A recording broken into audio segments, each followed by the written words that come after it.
So it's interesting. I picked Leviticus chapter 6 because over the course of the last year, probably longer, but especially in the last year, the Lord has been challenging me personally with my personal loyalty to Him.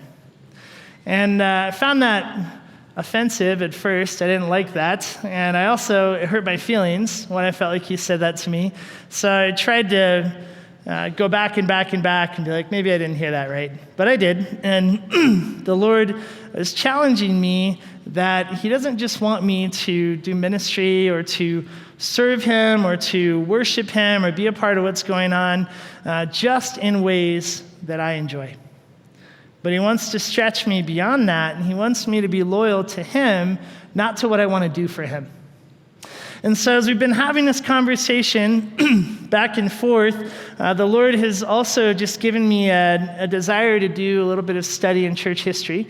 And so I've been looking at the early church, and as I've been reading through and listening to podcasts and doing different things on the early church, I'm always fascinated and struck by how much suffering they experienced.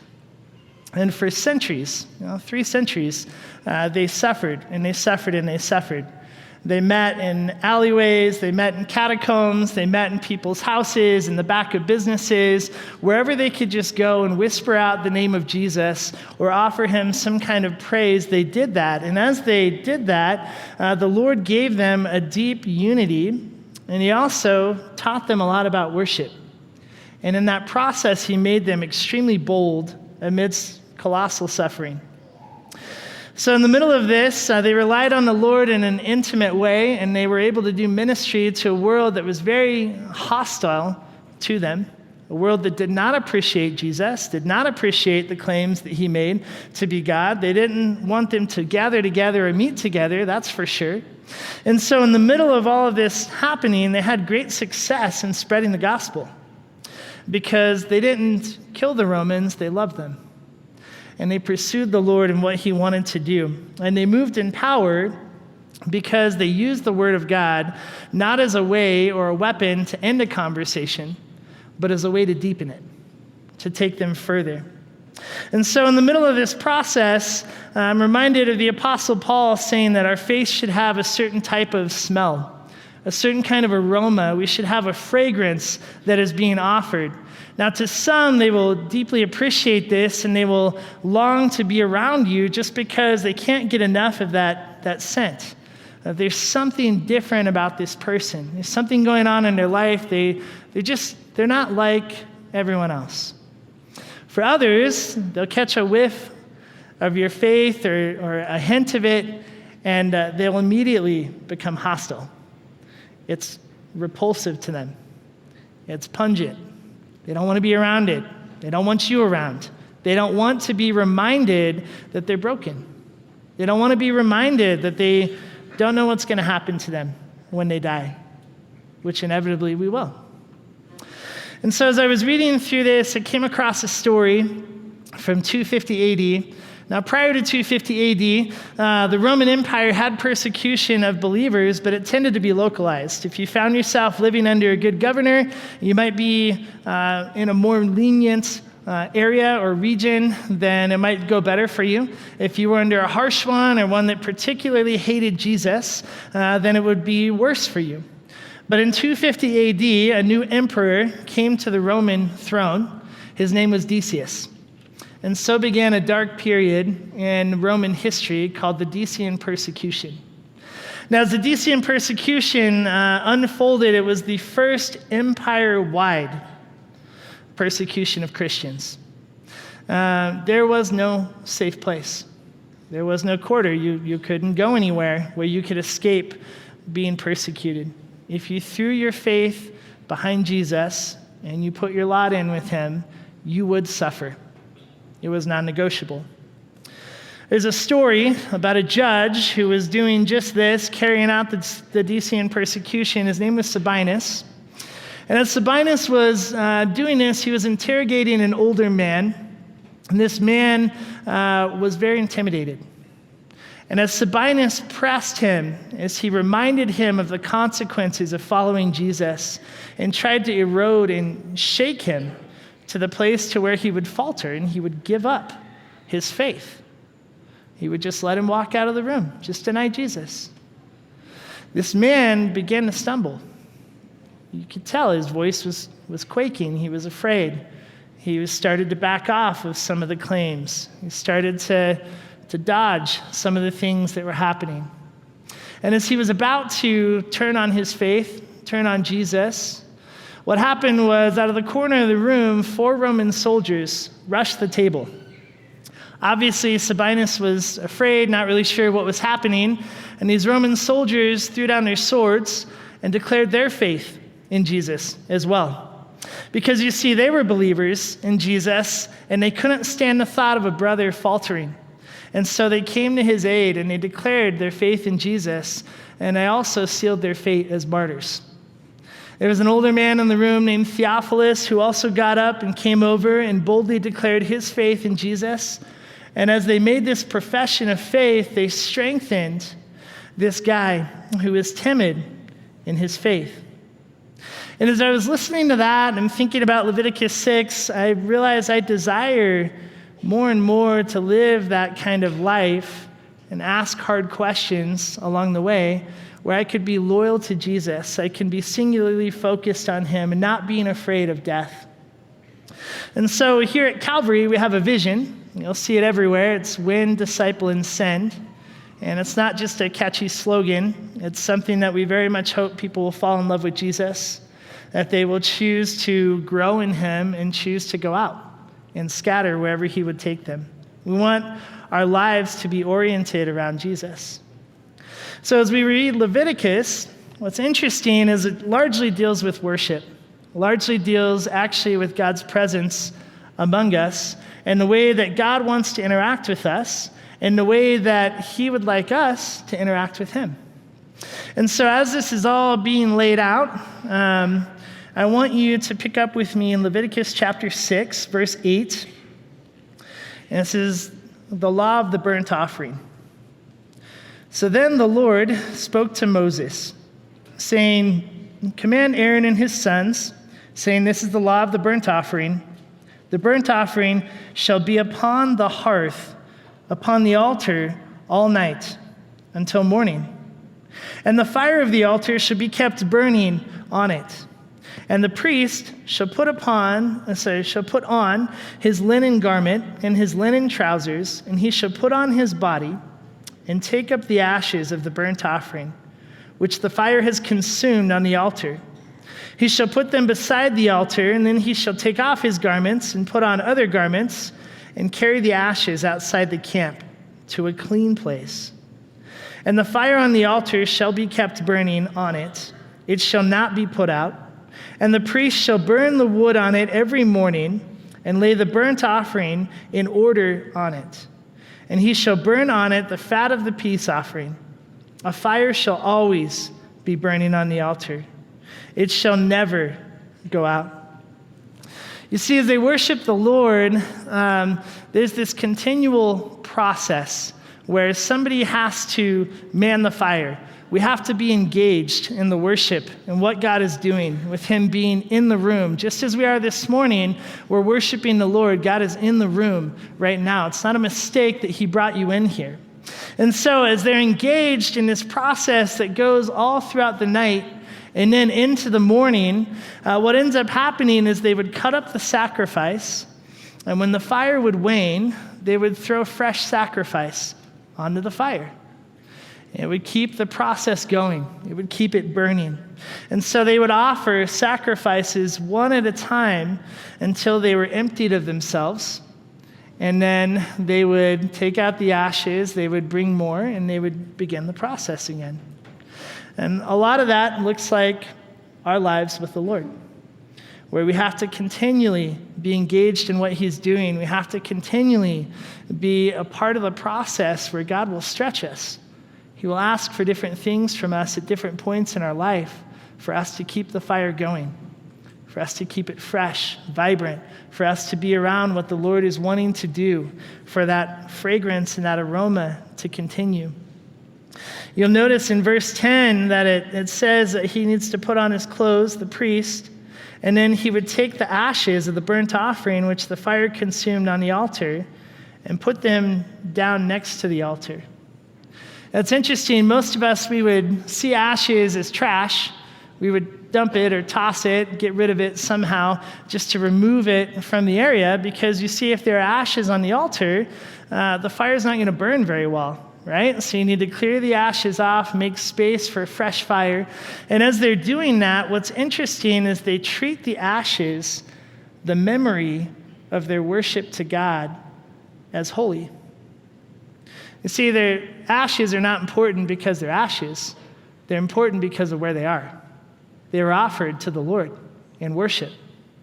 And so even the memory of what God had done in their worship time, even the memory of what God has done in your heart, in your life, should be treated and treasured with respect because of what the Lord has done.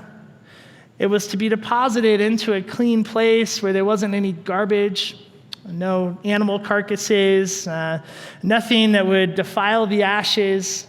And so as they took care of them, what we see is they are moving them to a new spot. And so I want to encourage us this morning that a lot of us have stories with the Lord. A lot of us have experiences. A lot of us have things that we're grateful for, things that were tough that he brought us through. But I will tell you that you can't live there. That cannot be where you peak or where you get stuck in your worship. You have to allow the Lord to do a fresh thing. And so often what that means is not getting stuck living in a loop of the past, but treating what the Lord has done with honor, and also making space for him to do something new and fresh, new steps of faith. Because you see, ashes don't sustain a fire. What God did for you last year, 10 years ago, 20 years ago, that's great. It's part of your story. It's part of your story with him. But it won't sustain you going forward. You can't just put your faith on cruise control and expect the fire to continue. It doesn't work like that. And so you need a fresh move of the Lord. And you read in verse 12, it says that the fire should be kept burning on the altar. It shouldn't be put out. Verse 13, it says again, a fire shall always be burning on the altar. You can underline that word, always. It should never go out. And part of the reason why this is so special is because 3 chapters later, as things are being laid out for how the Lord wants to be worshiped, fire would come from heaven in Leviticus 9:22, and it would consume the offering. And so the fire was meeting the sacrifice, and the fire was God's approval. It was God's personal reception of what the people could offer. It was his way of blessing it. And so it was very important that the fire didn't dwindle. Now today we don't have priests. We don't need priests. There's no barrier between us and the Lord. But we are the priesthood of believers if we have faith in Jesus. And so as we keep the fire that the Lord has, it's important for us to remember that the ever-burning sacrifice going on was a token and a symbol of God's presence among his people. It was crucial that they kept the fire going. There was an author who wrote this thought I very much appreciate it, and said, in the end, you always get a combination of 2 things: what you create and what you tolerate. The adventures you have with the Lord are the ones that you put on default and you don't have, but whatever that looks like is where you are. Luke chapter 12, verse 49, Jesus addresses fire himself. He says, I've come to set the world on fire. I wish it were already burning. In the context of this passage, Jesus is hoping for his people that follow him that they would live a life on fire, that they would live a life of passion, of fervor, that wouldn't wane or sputter or dwindle or whatever else can happen. But Jesus said that he would first have to go to the cross. And when he went to the cross, we see in Acts chapter 2 that the Holy Spirit of God comes on Pentecost with tongues of fire and rests on his church. He rests on the people. He gives them his approval, and he's creating spirit-filled witnesses for taking the gospel out into a very unfriendly environment. But they didn't have to be afraid. Now, if you'll turn with me over to Mark chapter 9, the Gospel of Mark chapter 9. If you have a Bible from the back, you'll find it on page 696. Now, it's interesting, there's a correlation here between Leviticus 6 and Mark chapter 9, because we will see that the disciples, the people that Jesus personally pastored, and he prepared them for ministry. He was getting them ready for life without him, although they didn't quite understand that part of it. Jesus was pouring into them. And as Jesus goes up the mountain for the transfiguration with Peter and James and John, 9 of them are left to take care of things, to hold down the fort where they were at. Now, as these 9 guys are there, what ends up happening is the fire that has been so vibrant within them, and Jesus has given them authority over sickness, authority over the demonic, authority over people's lives in the way of bringing the gospel to them. They find themselves in a place where they're not acting in that authority. Their fire is waning. They're discouraged. They're challenged. They're beat down. And so as we look at this, Mark chapter 9 begins an important difference in Jesus' ministry. Prior to the 9th chapter of Mark, Jesus is extending an invitation. He's going to a lot of different groups. He's making sure that people can hear what he wants to do. Mark 9 begins a shift where Jesus begins having them count the cost. Are you certain you want to live this life? Do you want to follow me?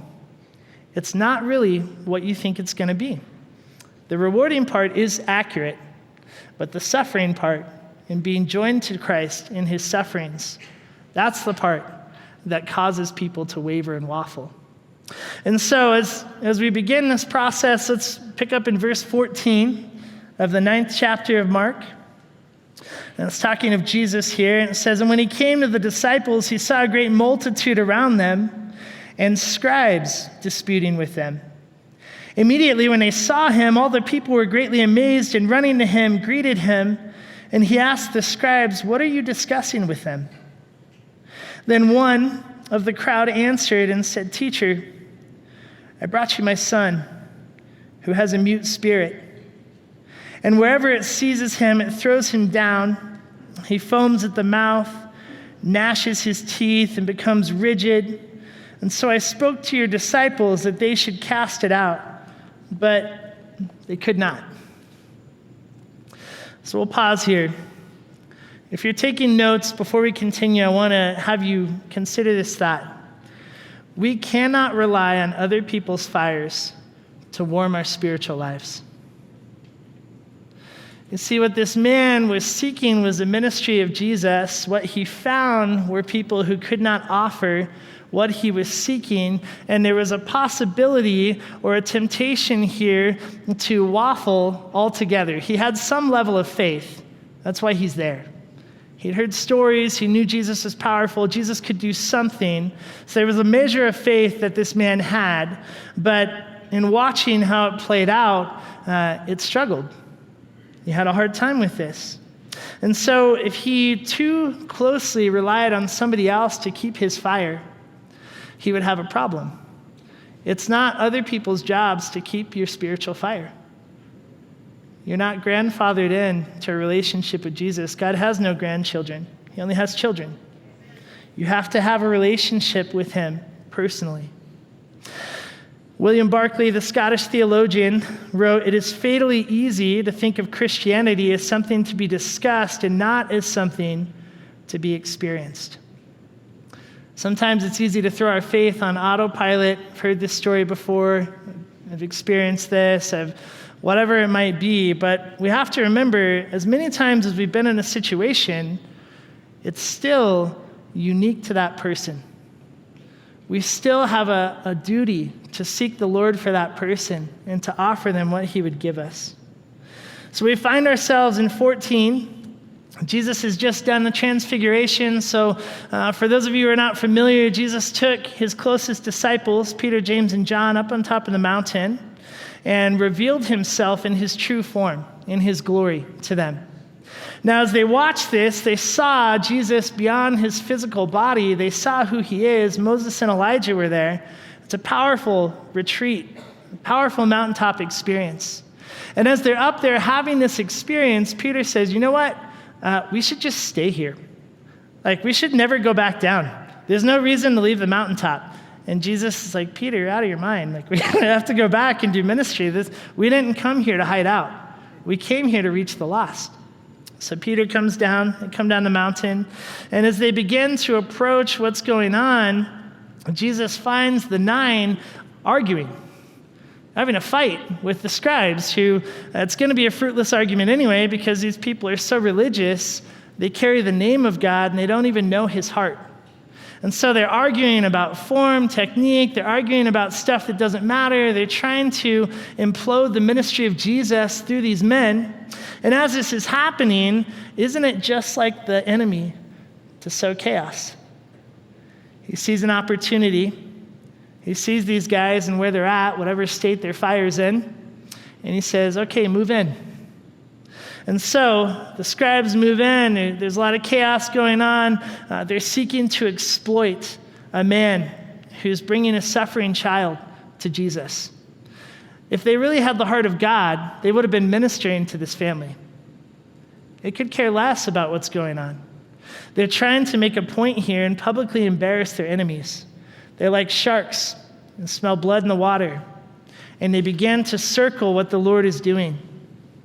What makes this harder is as Jesus approaches, he saw a great crowd.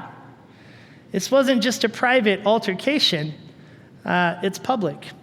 People have gathered around to watch whether or not Jesus and his ministry can back up and hold up what they say it can.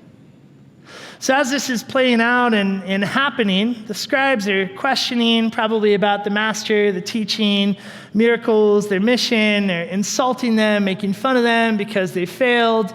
The dad came with weak faith. He was struggling already just to get there.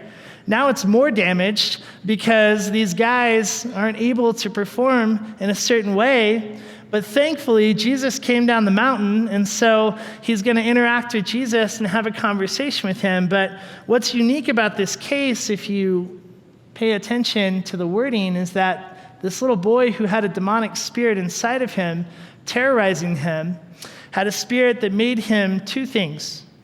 1, mute. He couldn't speak. He couldn't articulate the pain he was in. He couldn't ask for help. He couldn't invite anybody in to the place where he was at. He was incredibly isolated. And then you also notice, as we're going to read on, that the Spirit made him deaf. He wasn't able to hear anybody offering him comfort. Wasn't able to hear anybody offering him peace or trying to draw him out. And so, because of this, it was an extremely difficult situation because Jewish exorcists that would deal with the demonic and deliverance type ministry believed that you had to get the name of a demon before you could cast it out. That was the only way to have control. Now, if this child can't speak and there's no way to really access what's going on, this kid, for all intents and purposes, can just be written off, disregarded. Perhaps that's why they didn't even try. They saw this family as a lost cause.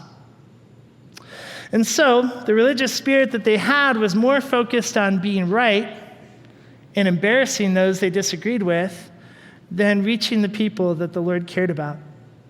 Peter's probably thinking, this is exactly why I wanted to stay on the mountain. Thanks, Jesus. And sometimes God brings us into difficult situations right after we have a good one. And so as they're in the middle of this, the leaders are fighting, the father's hurting, the little boy is possessed and he's cut off, and the 9 are deflated. The fire that they have for Jesus probably looks more like a dumpster fire at this point. It's just bad. It's not good, not a good aroma, nothing good happening. And they were surprised by Jesus' appearance.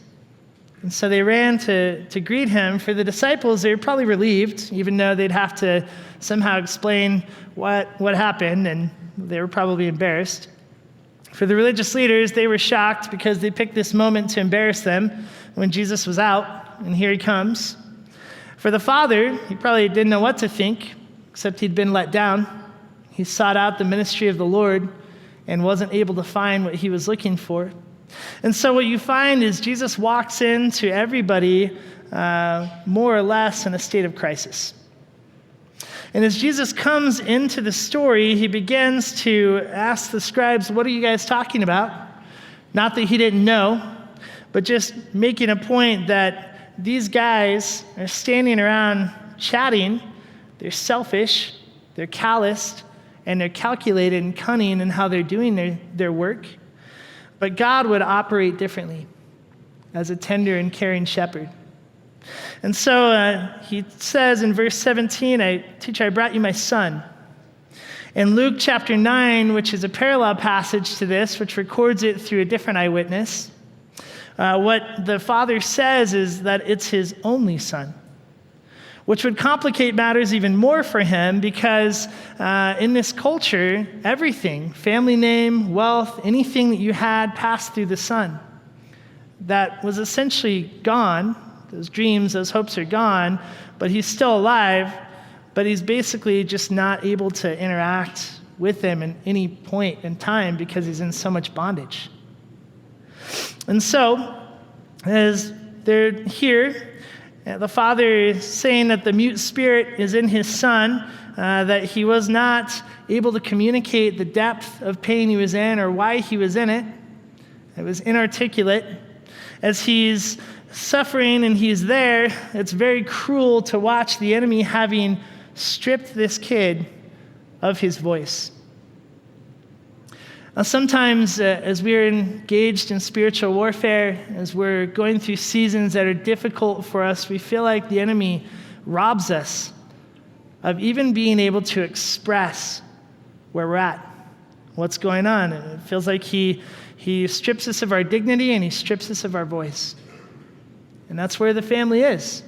The dad had a voice, but he also really didn't know what to say. And so they brought it to Jesus. You know, it's interesting as you read it, the Matthew 17, which is another parallel passage, says that he came to Jesus kneeling on his knees in the dirt, begging him, saying, Lord, have mercy on my son, because you see he is suffering severely.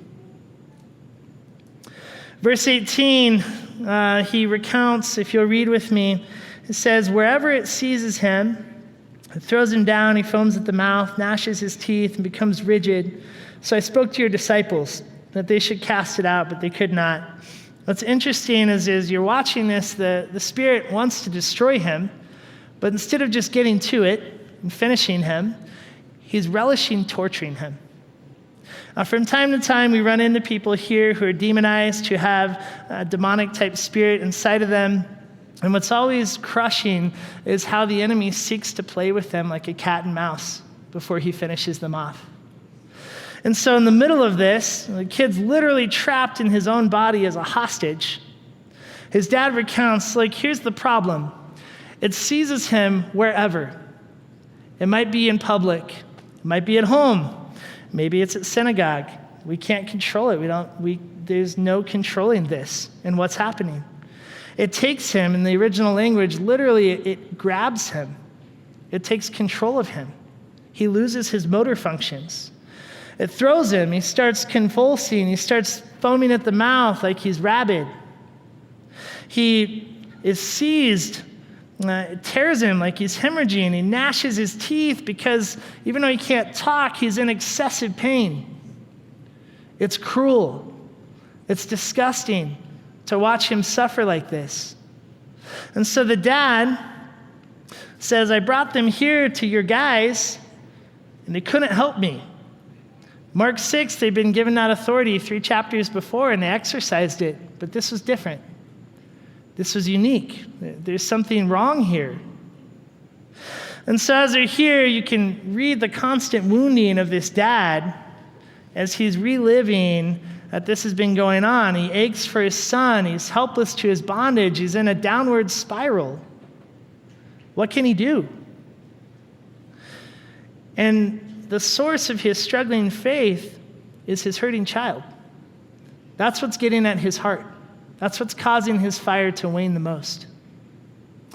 So if you're taking notes with me, I want you to consider the second thought. Fire will burn crooked sticks, the same as straight ones. It just needs fresh kindling. You see, this dad didn't know the right questions to ask. He didn't have all the right addresses of Scripture. He didn't have a doctorate in theology. What he knows is his son is in trouble. Jesus can do something about it. I believe that he can do something about it. So I'm going to go. His faith isn't polished. It's not perfectly straight without any issue. It's crooked. It's bent in places. But God will meet him where he is as he takes a fresh step of faith, and God will receive that. So it's interesting. If you'll pick up with me in 19, Jesus handles it from here, and he says, he answered him and said, "O faithless generation, how long will I be with you?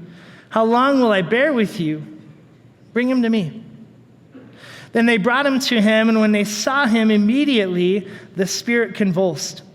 He fell on the ground and wallowed, foaming at the mouth. So he asked his father, "How long has this been happening to him?" And he said, "From childhood. And often he has thrown him both into the fire and into the water to destroy him. But if you can do anything, have compassion on us and help us." Pay attention to the word "us." Underline that. This goes beyond speaking for his boy now. He's speaking for them collectively. There's great damage that's been done to our family. I feel this. I feel this as if I were him. Maybe there are days that dad wished he was him, just so his son could have some relief. But he can't trade places with him. And so it goes on in 23, it says, Jesus said to him, "If you can believe, all things are possible to him who believes." And immediately the father of the child cried out and said with tears, "Lord, I believe. Help my unbelief." What's interesting here is a lot of us live out our faith in ways where we feel like we can't express any questions we have. We can't express if we have doubts. And so what happens is we think we're the only ones. And we think that we can't maybe say it out loud. We don't want God to know. We don't want to hurt his feelings. We don't want to be pushed away from him. And so we just keep it inside and we wrestle with these doubts. But I will encourage you this morning, we all have doubts. All of us have times that test the limits of our relationship with the Lord. Where we find him, where we find ourselves, where we find those that we care about and we love. And so I would encourage you this morning, faith isn't about a lack of doubt. It's about challenging that doubt. You have to press in. You have to push into the Lord. You have to allow your questions to have answers. And even if they don't, you have to trust the character of the one who draws us. Amelia Earhart, who is a pilot, said the most difficult thing is the decision to act. The rest is merely tenacity. You have to make a decision on what you're going to do and how you're going to live. Verse 19, Jesus addresses the problem right away. And he says, "Here's the deal.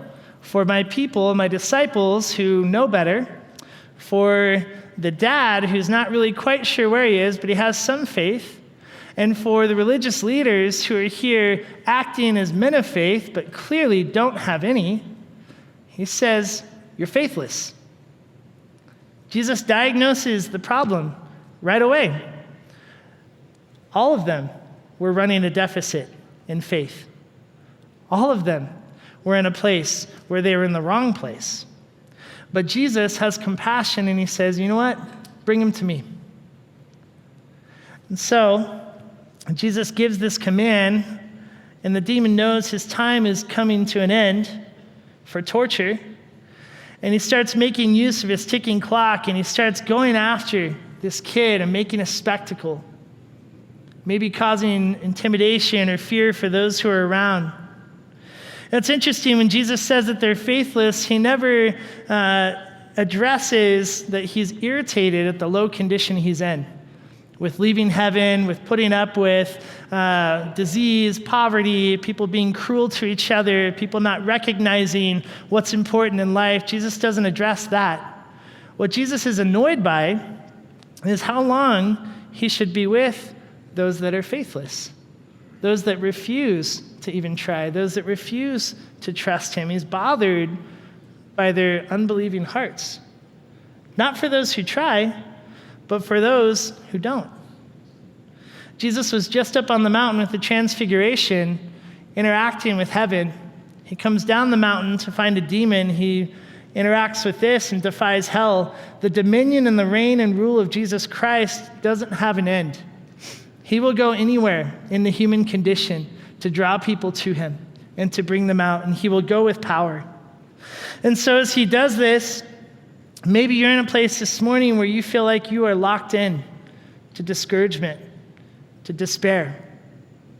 Maybe you feel like the flame that God had once put inside of you, that you were so passionate about Jesus, so excited to just be in the room with him, it's flickered. It's been doused a little bit. You're struggling.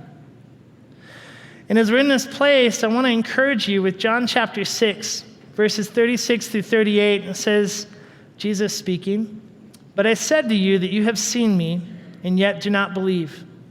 All that the Father gives me will come to me, and the one who comes to me I will by no means cast out." I will by no means cast out. Jesus pushes no one away who comes to him sincerely. Verse 38 says, "For I have come down from heaven not to do my own will, but the will of him who sent me." You see that Jesus is challenging him, give me the faith you have. Let me see your boy. You're here.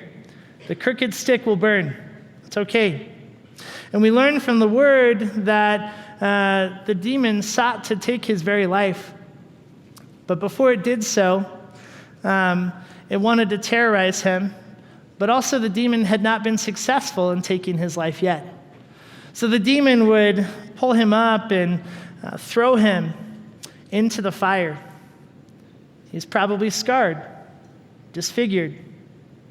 It would take him by the water, where kids love to play, and it would try to drown him and make any source of pleasure a source of terror in his life. And so as he's experiencing this, he can't explain what's going on. There's a lot of people that come around Jesus who are in a similar place where something is wrong. There's something missing. There's a hole. I don't know how to patch it. I don't know what to do with this. I'm not sure where to take it. I'm in pain. I can't articulate it. I don't really know what all the source is or where it is, but Jesus would still say to you compassionately, but with power, bring them to me. Come to me. We often estimate the power of the church by looking at the leaders or traditions or the denomination or association or how many members a church has or how nice its building is. But none of those things are the source of power for the church. They're just things. Jesus Christ is the source of power for his church. And the Spirit of God doing ministry among his people, in his presence being in the room, is the power of God. So they brought him to Jesus. They'd already tried it with his people. They failed, but they thought, hey, let's try it again. As soon as they did this, the Spirit in him begins to make a spectacle, begins to convulse. It begins to make the child lose any kind of dignity maybe it had before as the child was standing there. And so as this is happening, he's manifesting. It falls on the ground. He's not able to stand. And I want you to pay attention to something. The enemy in the presence of Jesus is, yes, trying to intimidate, but notice where it's at. He's on the ground, in the dirt, falling before Jesus. And I will tell you, however irreverent the enemy might be in your life, he will fall before Jesus. And you need to remember that. You need to remind yourself of who your God is. So as he's on the ground and he's foaming, still Jesus does nothing. He's having a conversation with the dad. Jesus is super calm, uncomfortably calm, perhaps. Or he's just chit-chatting, maybe. Those around are wondering, maybe, Jesus, can you see what I see? Because it looks bad. Like what I see is bad.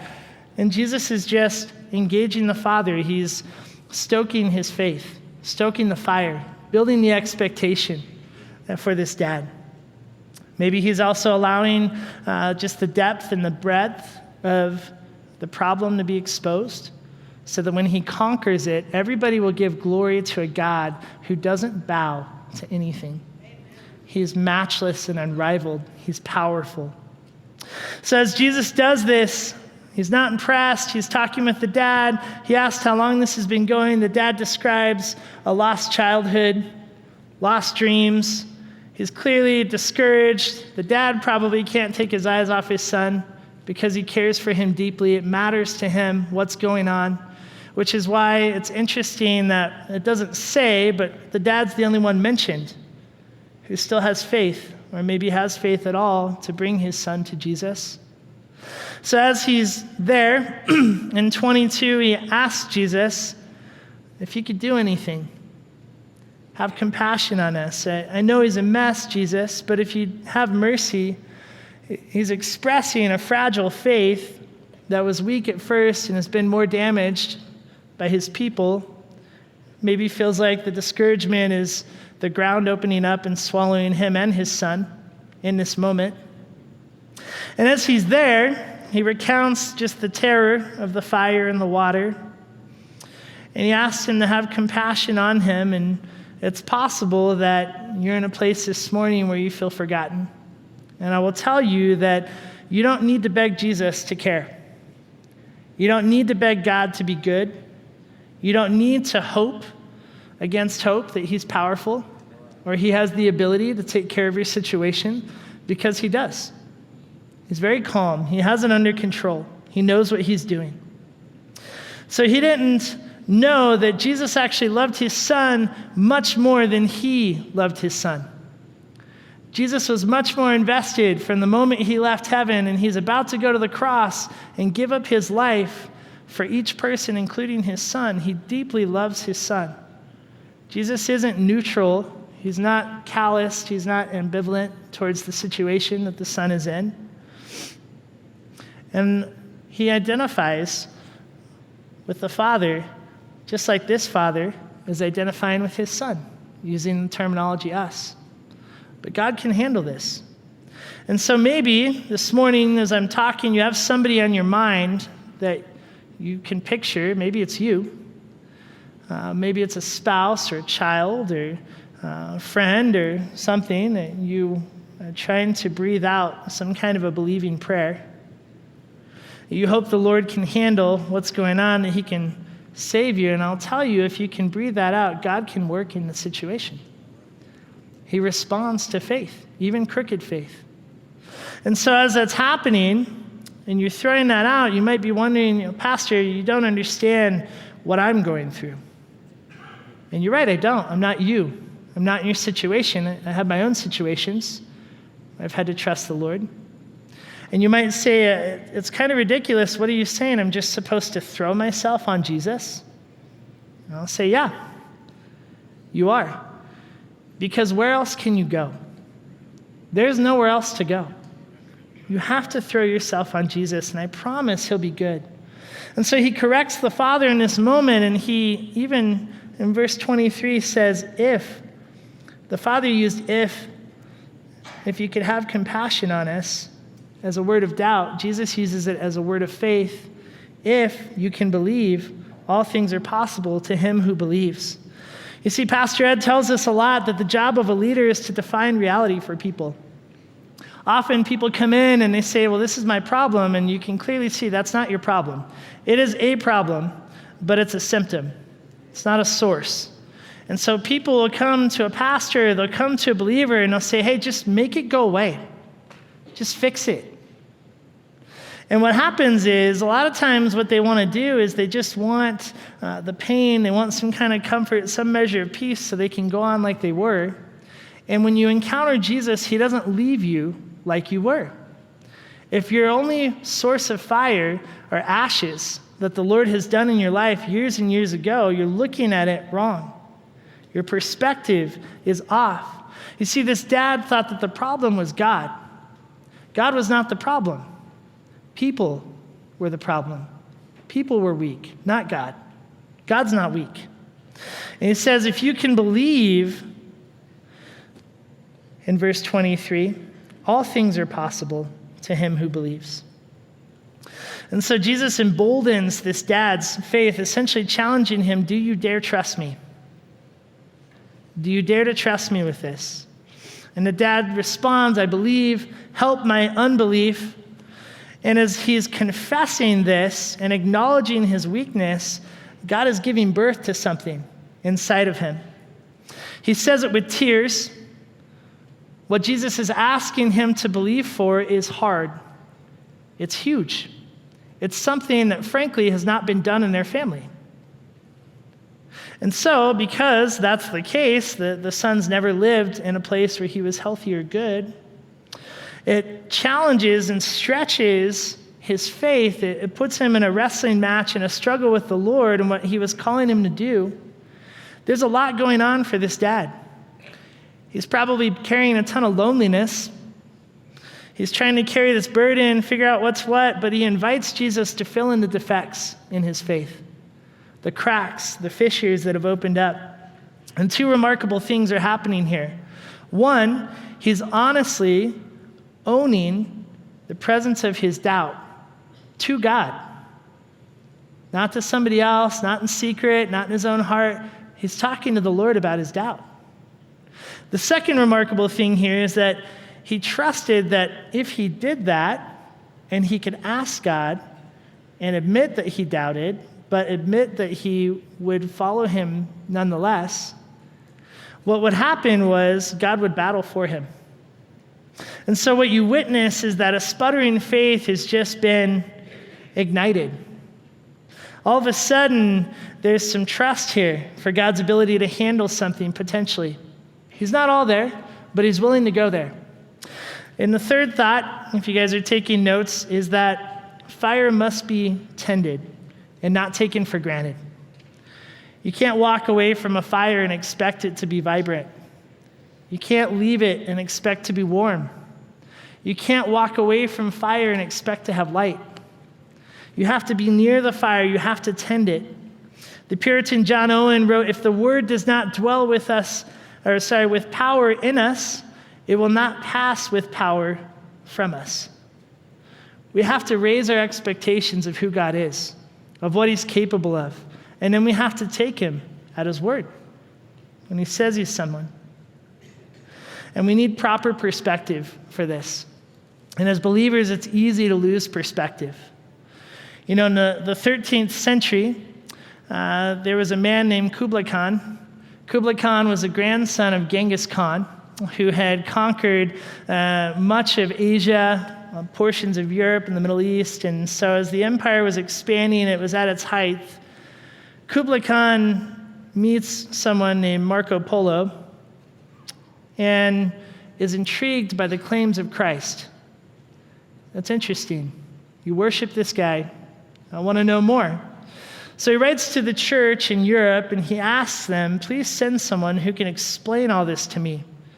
I don't get it, but if they can explain it, we are willing to convert to Christianity.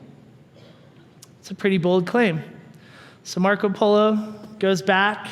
The church has completely lost focus of their mission, completely lost their fire and perspective. They're locked in the middle of a political fight for who's going to be in control of what and what the buildings are going to look like and who's going to have what power and position and all those things. It took them 10 years to send 2 illiterate monks back to Asia. At this point in time, this empire that stretched from Korea to Hungary in Europe, a sixth of the earth's landmass, had converted to Islam. And today, we still see much of Central Asia, much of the Middle East, portions of that area that were lost. Not that there is not a persecuted church or a remnant there is, but a missed opportunity to carry the gospel forward because the fire waned and the perspective was off. Verse 25 says, when Jesus saw that the people came running together, he rebuked the unclean spirit, saying to a deaf and dumb spirit, I command you, come out of him and enter him no more. Then the spirit cried out, convulsed him greatly and came out of him, and he became as one dead, so that many said, "He is dead." But Jesus, underline that, but Jesus, he took him by the hand and lifted him up, and he arose. See, Jesus announces this is the end of terror for you. It's over. And the demon responds accordingly by shrieking, convulsing, and submitting to the will of God against its will. Because God is greater and stronger, and the closer that the life and power of Jesus gets, the more the enemy will fight you for that, but he will not win. You see, Jesus in that moment was confronting the powers of hell, but he was the Lord of life, the healer, the matchless and unrivaled one, the great physician, the one who knows no difficulty. He's the friend of sinners. And he's there combating hell for this kid who can't advocate for himself and building up the faith and the fire of this dad. Now, the kid was in a bad spot for sure, but he was in a better spot than he thought because he was with Jesus. And Jesus was able to handle what he was going to do. And at once, with the touch of Christ, the cure was done. And Jesus lifts him up and saves him, brings him out when everybody else didn't think he could rise again because they thought he was dead. Jesus takes care of it and calls him forward. This morning, I want you to consider what the disciples will ask Jesus privately in verse 28 in their shame. It says, when he had come into the house, his disciples asked him privately, "Why could we not cast it out?" They knew that they had experience. They knew they had a commission. They'd been down that road before. They knew that they had some clout being next to the master, but they were unable to do what needed to be done. And so Jesus answers them. He says, "This kind come out by nothing but prayer and fasting." Jesus doesn't say it's because you're unworthy. It's because you've fallen out of favor with me. It's because I don't care anymore. He says, actually, when you want to do deeper ministry, you need more intimacy with me. It's an invitation for him to draw them closer. And maybe they were afraid of this and that, optics, who knows, but the whole thing centered on their lack of faith. And if they had their faith, no demon or power of hell could stand against the church. It just can't happen. Pastor Ed tells us a lot, big doors turn on small hinges. And that's true. A little bit of faith will shift something in your life drastically. Intimacy with the Lord fuels faith. It will be a source that's powerful for that flame inside of you. And so, as we invite the pastors and the worship team to come back and we wind down for this morning, I think that the Lord's intent for each of us is that we would have a fresh encounter with him. That he can stretch our faith to keep us from getting mechanical, but he doesn't want to break us. He doesn't snuff out a smoldering wick. He doesn't break off that bruised reed. But instead, he came to heal what's wrong. He came to heal what's broken and out of place. And you know, it's interesting that Jesus doesn't tell them the problem is because of the demon, or the problem is the case of the child, because I've never dealt with this before.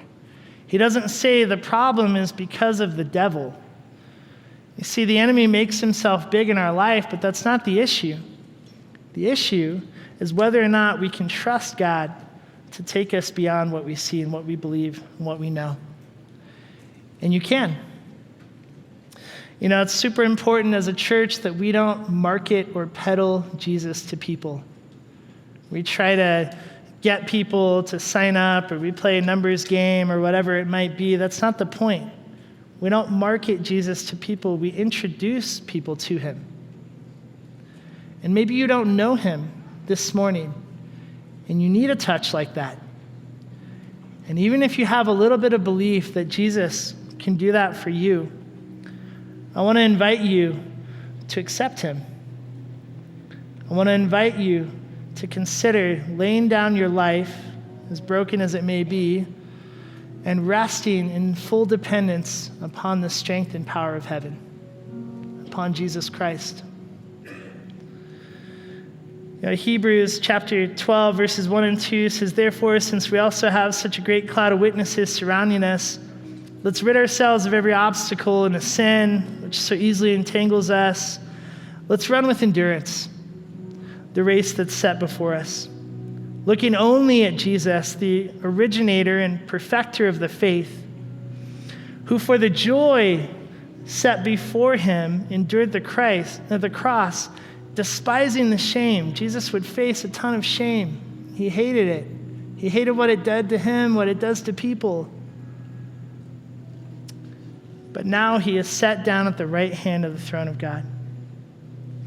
If you would like to receive this Jesus and begin to follow him and invite God into your life, you believe that he is God, that he lived among regular people because he loved us and he went to the cross and died in our place.